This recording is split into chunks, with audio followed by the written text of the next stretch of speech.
দেওয়ানগঞ্জের ডাংধরা ইউনিয়নের ৯ নং ওয়ার্ড বিএনপির আয়োজনে ইফতার ও দোয়া মাহফিলের আয়োজন করা হয়েছে।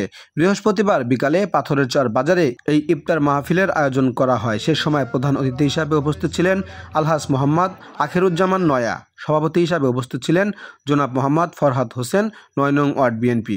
উপজেলা বিএনপির সাবেক সভাপতি মোহাম্মদ সরোয়ারি আলম এর সৌজন্যে বিশেষ অতিথি হিসাবে উপস্থিত ছিলেন আব্দুর রশিদ মণ্ডল ফটিক, আব্দুস সামাদ মেম্বার।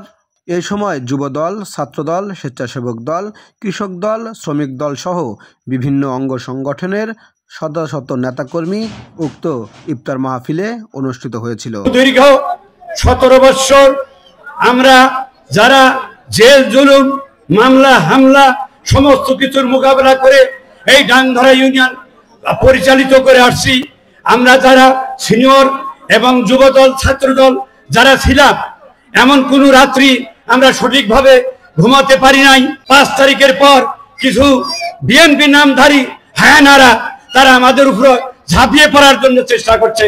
আপনি এটি খেয়াল রাখবেন, তারা এখন সামনে আমাদের সুদিন দেখতেছে। এই সুদিনের জন্য তারা চোরাগলি দিয়ে বিভিন্নভাবে আমাদের বিভ্রান্ত সৃষ্টি করে, বিভিন্নভাবে তারা সামনে পদ পদবি পাওয়ার লোভে বিভিন্নভাবে বিভ্রান্তি ছড়ানোর চেষ্টা করতেছে।